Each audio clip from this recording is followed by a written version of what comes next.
خلفاء راشدین کی منظوم تعریف کی جاتی ہے. ساتھ میں قصیدے کا بھی پوچھا ہے تو آپ کو قصیدے کا بھی یہ بیان کرنا ہے. یہ 3 سینٹنس آپ کو لکھنا ہے. ٹھیک ہے، 3 سینٹنس لکھیں گے آپ سوال نمبر 2 کے جواب میں. سوال نمبر 2 کا جواب. ٹھیک ہے، یہ 1 سینٹنس، یہ 2 سینٹنس، یہ 3 سینٹنس، یہ کافی ہوگا. ٹھیک ہے، اس کے بعد ہم آتے ہیں سوال کیا ہے اس کے بعد تیسرا، شبنم کمالی کے 3 شعری مجموعوں کا نام بتائیں.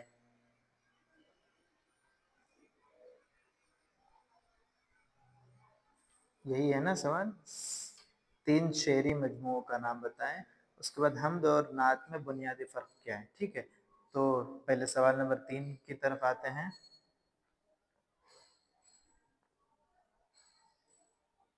3 شعری مجموعے. ٹھیک ہے، تو یہاں تو کئی شعری مجموعے کا نام دیا ہے. انوار عقیدت ہے، ریاض عقیدت ہے، ضیاء عقیدت ہے، فردوس عقیدت ہے، صہبائے عقیدت، ان کے مشہور شعری مجموعے ہیں. ان میں سے کسی بھی 3 کا آپ نام لکھ سکتے ہیں. اس کے بعد کیا تھا، سوال نمبر 4 میں حمد اور نعت میں بنیادی فرق پوچھا گیا تھا. ٹھیک ہے، تو ہم اوپر چلتے ہیں. حمد اور نعت میں بنیادی فرق. سوال نمبر 2 کا جواب یہ ہوا تھا. یہیں سے ہم سوال نمبر 4 کا بھی جواب نکالیں گے. یہ اس کو ارز کر دیتے ہیں. اگر آپ نے لکھ لیا ہے تو یہاں سے شروع کرتے ہیں ہم. نعت میں حضور صلی اللہ علیہ وسلم کی شان میں مدحیہ اشعار پیش کیے جاتے ہیں. یہاں تک ہو جائے گا. ٹھیک ہے، یہاں سے لے کے یہاں تک یہ پورا ہو جائے گا. سوال نمبر 4 کا جواب.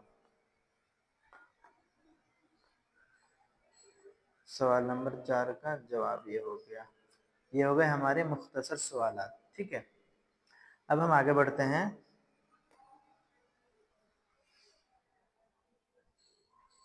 طویل سوالات کی طرف. ٹھیک ہے، طویل سوالات میں کیا ہے، نمبر 1 طویل سوالات میں شامل نصاب حمد کے پہلے شعر کی تشریح کیجیے. دوسرا ہے شبنم کمالی کی شاعرانہ خصوصیات بیان کیجیے. حمد کا خلاصہ لکھیے. ٹھیک ہے، پہلے شعر کی تشریح تو آسان ہے، آپ کو کراتے ہیں. پھر ان کی خصوصیات کا لکھنا ہے. ٹھیک ہے، شاعرانہ خصوصیات یعنی یہ ان کی شاعری میں کیا کیا چیزیں پائی جاتی تھیں جو ان کو دوسرے شعراء سے منفرد کرتی تھی، ممتاز کرتی تھی. ٹھیک، اس کے بعد حمد کا خلاصہ لکھیے. یہ جو ہم نے پڑھا ہے حمد خدا عز و جل، اس کا خلاصہ آئیے دیکھتے ہیں.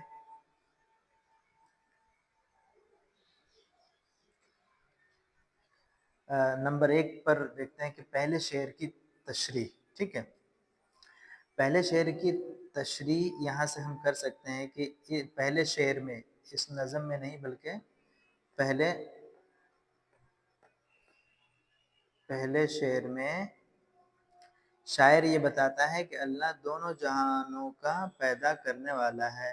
اس کی ذات پاک ہے، اس کی کوئی دوسری مثال نہیں دی جا سکتی. یہ جو تشریح ہے یہ پہلے شعر کی تشریح. آئیے ہم آپ کو دکھا دیں. یہی ہے نا، خالق دو جہاں ہے، دونوں جہانوں کا پیدا کرنے والا ہے. وہ بہت ہی عظمت والا، عزت والا ہے. وہ یکتا ہے.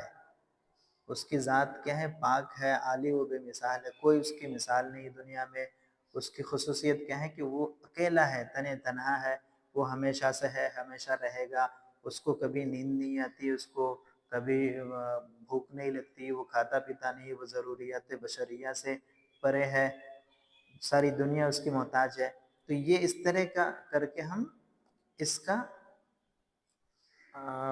اس کی تشریح کر سکتے ہیں پہلے شعر کی. ٹھیک ہے، یہ ہو گیا. اس کے بعد دوسرا کیا انہوں نے پوچھا ہے، شاعرانہ خصوصیات لکھنا ہے آپ کو شبنم کمالی صاحب کی. تو میں نے مختصراً لکھا ہوا ہے، آپ دیکھ لیں اس کو. یہ لکھا ہے میں نے، شبنم کمالی مصطفیٰ رضا، جن کا اصل نام تھا، یہ بہار کے معروف شاعر تھے. ٹھیک ہے، ان کی شاعری میں صوفیانہ رنگ، سماجی حقیقت نگاری کے عناصر نمایاں ہے. ان کی شعری خصوصیات کو درج ذیل پہلوؤں میں سمجھا جا سکتا ہے۔ نمبر 1 ہے صوفیانہ رموز اور روحانی جستجو۔ جیسا کہ معلوم ہے کہ یہ ایک دینی شاعر تھے، اپنا بیشتر حصہ زندگی کا انہوں نے وعظ اور اسلامی تبلیغ میں گزارا، مذہبی اقدار کی یہ تلقین کرتے تھے، تو ان کی شاعری میں بھی یہ جھلک دکھتی ہے، ٹھیک ہے۔ اس کے علاوہ فلسفیانہ گہرائی بھی ان کی شاعری میں پائی جاتی ہے۔ موت کا تصور، انسان کی محدودیت اور اس کے علاوہ سماجی حقیقت بھی انہوں نے اپنی شاعری میں سمویا ہے۔ جیسے سیتامڑھی کے ماحول کو، اور کیونکہ یہ سیتامڑھی سے تعلق رکھتے تھے، وہیں بہار کی ثقافتی روایت کو بھی انہوں نے اپنی شاعری میں حصہ دیا۔ اس کے علاوہ شاعر بنیادی طور پر منظر نگاری بھی کرتے ہیں، علامتی استعارات کا بھی انہوں نے استعمال کیا ہے، جیسے کہ شبنم، خود انہوں نے اپنا شبنم کمالی انہوں نے اپنا تخلص رکھ لیا، یہ ایک علامتی استعارہ ہے۔ پھول ہے، رات ہے، تمام شعراء نے تقریباً ان استعارات کو استعمال کیا ہے، ٹھیک ہے۔ ان کو انہوں نے بکثرت استعمال کیا ہے، تو یہ ان کی شاعری کی خصوصیات میں سے ہیں۔ لسانی تنوع دیکھیے، شعری حیت دیکھیے ان کے یہاں، روایتی غزل، ٹھیک ہے، اور نظم، دونوں حیتوں میں انہوں نے تجربہ آزمائی کی۔ یہ صرف نعتیہ گو شاعر نہیں ہیں، بلکہ انہوں نے غزل گوئی بھی کی اور نظم کے میدان میں بھی انہوں نے کافی خدمات انجام دی، ٹھیک ہے۔ تو آپ اس کو لکھ سکتے ہیں، یہ طویل جوابات میں سے سوال نمبر 2 کا جواب ہے، ٹھیک ہے۔ اب آتے ہیں آگے سوال نمبر 3 کا جواب، ٹھیک ہے۔ سوال نمبر 3 کیا ہے؟ حمد کا خلاصہ لکھیے، حمد کا خلاصہ، ٹھیک ہے۔ جو حمد ہم نے پڑھا اس کا خلاصہ آپ کو بتانا ہے، تو میں آپ کو انڈر لائن کر دیتا ہوں کہ یہاں سے لے کے یہاں تک آپ لکھیں گے یہ پورا، تو یہ پورا جو حمد ہم نے اوپر پڑھا ہے اس کا خلاصہ ہو جائے گا، ٹھیک ہے۔